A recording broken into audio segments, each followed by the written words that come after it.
Okay, in this video we're going to talk about transposing chord progressions. And it's a topic that I've mentioned in other videos, but I thought it might stand to have its own standalone video to just cover some of the topics in transposing to help you understand how to do these things. As these videos get more complicated, we're going to be transposing more complicated ideas, and it's important that I make at least one video covering some of this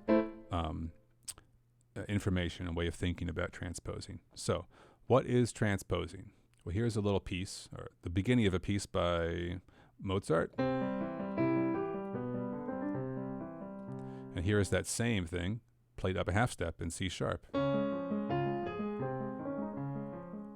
here it is played again, up a half step in D. Here it is played in E flat. And I could keep playing it in these different keys until I got all the way back to C. I could play it 12 times in 12 different starting places, and it would sound exactly the same, except that it would be starting on a different note and ending on a different note. Well, what does that mean, and why is that possible? Well, it's possible because all of the steps in the piano are exactly the same distance from each other.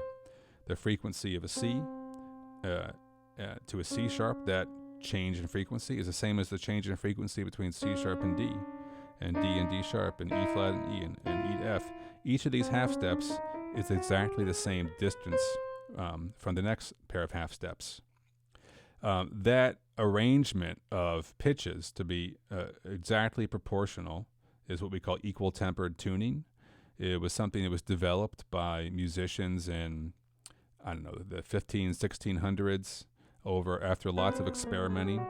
And when that way of tuning instruments was standardized, it allowed people to take one idea and move it to any other starting place in the piano, and what they were playing would sound exactly the same no matter where they started.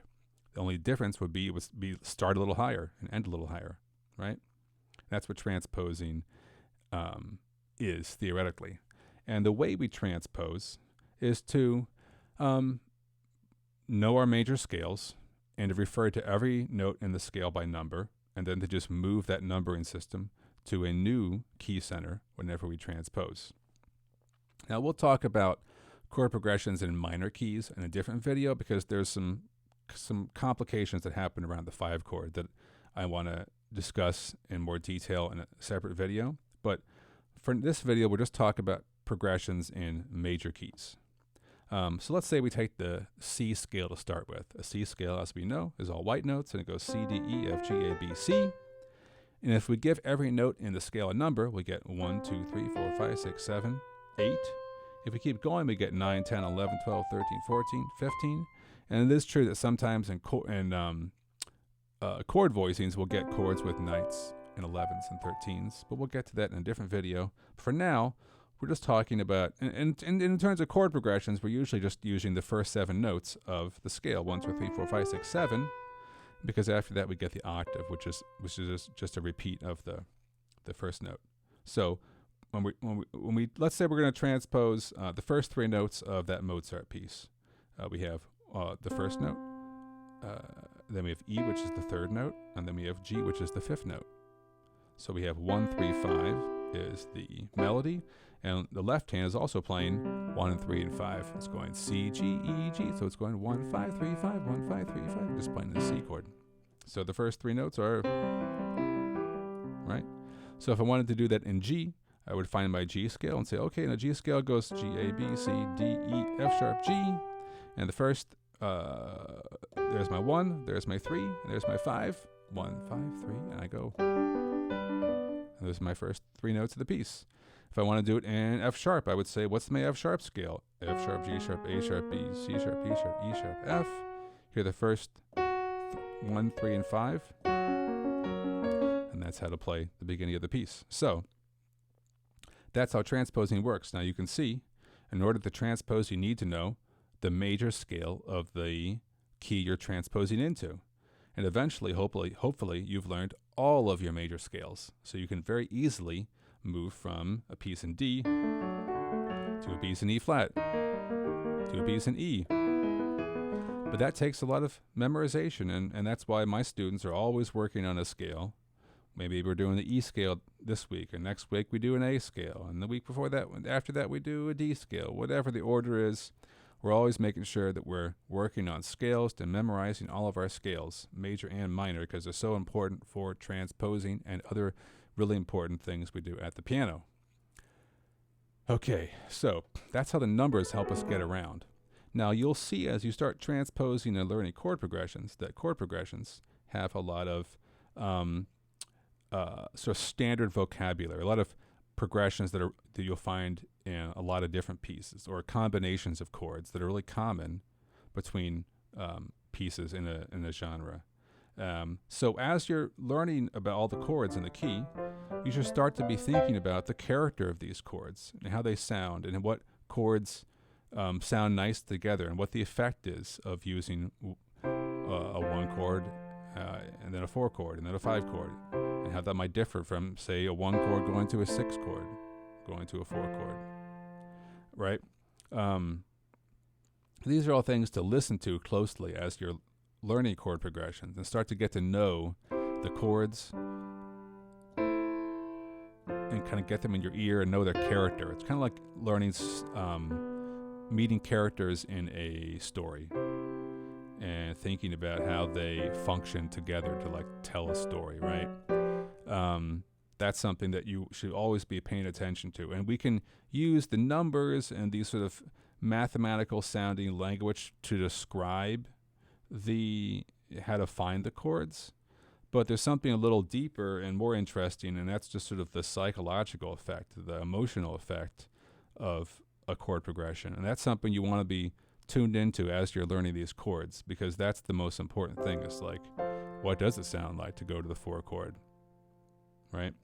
Not just the fact that it is a 4 chord. And that's something that can't be described in words, because it's sometimes personal, it's cultural, it has to do with like your associations and how many times you've heard that progression and what it means to you. And no one can totally quantify that and mathematize it. All right. Let's talk about a few common chord progressions we'll see. So the first thing we should note is that in a major key, the 1 chord, the 4 chord, and the 5 chord are major. 1, 4, and 5 are major, and 2, 3, and 6 are minor. And then there's the 7 chord, which is diminished. And we'll have a separate video on diminished chords at some point. Okay. If you do a chord progression with just the major chords, you might get something like 1, 4, 5. And with inversions, 1, 4, 5. That's a really common progression of chords, or something like that. 1, 5, 4. One of the most common observations about chords is that people often feel like the 1 and 5 have a very special relationship. That 5 leads very strongly to 1. And you hear that in a lot of music, in a lot of different genres, this really strong relationship between 5 and 1. 5, 1. Adding the 4 there gives you a little more variation. You might go 4, 5, 1. Another common chord to add in addition to 1, 4, and 5, is the 6 chord, which is minor. And that gives us a little bit of a tonal break from those major chords. And the 6 chord has 2 of the same notes as the 1 chord. Right? One is C, E, and G, and the 6 chord is A, C, E. So they both share these 2 notes. So sometimes they're even interchanged. Like maybe we might go 4, 5, 1, 4, 5, 6. Or sometimes the 6 chord just shows up in a progression without replacing 1. 1, 5, 1, 5, 1, 5, 6, 4. In jazz and in show tunes and other music too, the 2 chord is really common. The 2 chord's minor, and we often hear progressions that go 2, 5, 1.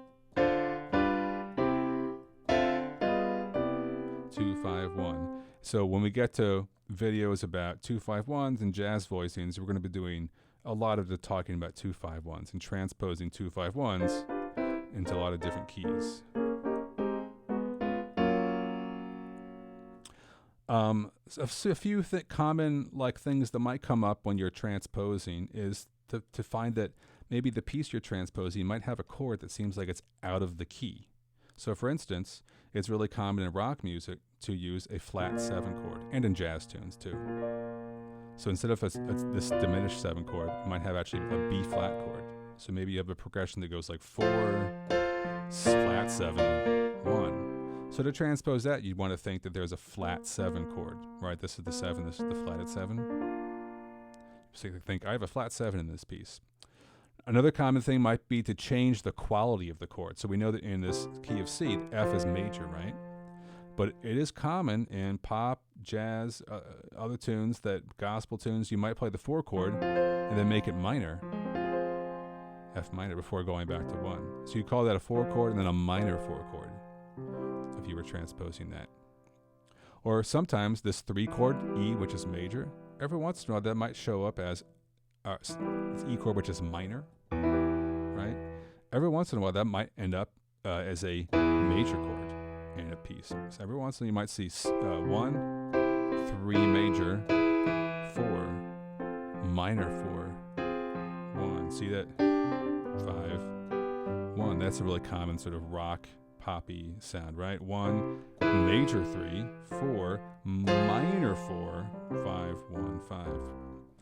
So those are some of the variations you might see as you start to transpose, and because we can learn things in the abstract and in their simplicity, but then when we start to go into the real world, we'll see all these complicating factors. And so hopefully a good teacher can help you just bite off the right repertoire for your transposing exercises and not do something too complicated at first. Later, when we get into minor keys and chord progressions that are based on minor scales, we'll see some more complexity that is introduced into this. So we can't get into that stuff in this video. Was there something? Oh, one more thing. That is that sometimes in pieces, the key center itself is shifting throughout the piece. So it's not uncommon in a jazz piece to say have a 2, 5, 1 in C, but then have another 2, 5, 1 in B flat. And then maybe a 2, 5, 1 in A flat before doing a 2, 5, 1 back to C. So sometimes we see a changing key center, and that can make transposing even trickier. So those are some of the basic things to watch out for or be aware of when you're starting to transpose music at the piano. Of course, it can get really complicated, even though conceptually it might be simple what transposing is. The act of transposing can get pretty tricky because the way each key looks and feels at the piano is pretty different, even if it sounds the same. Playing this in C feels really different than playing it in F sharp because the different pattern of white and black notes. And it might be pretty tricky, even though you can play. Even if you can play it very well in C, it might be very tricky to transpose it to F sharp because it looks and feels so different in F sharp.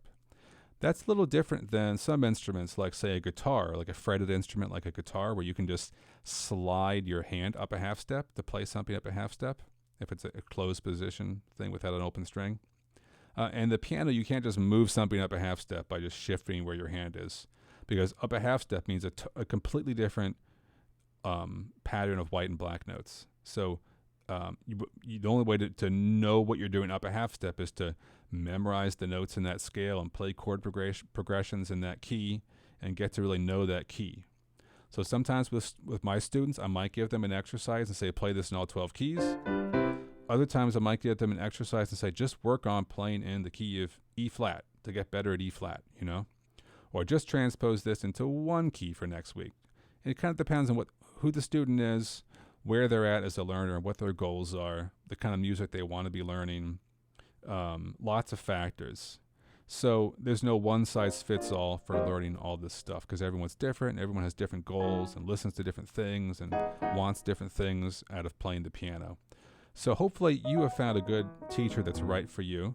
I am a good teacher that's right for some people, and you can learn about my teaching and contact me at my website, cooneymusic.com. That's my last name's Cooney. And even if you don't work with me, I hope you're working with somebody, because learning music is a complicated thing, and it's good to find a good teacher who can walk you through all this stuff, so you can, someone to ask questions and guide you along the way. So find a good piano teacher, enjoy music. Thanks for watching.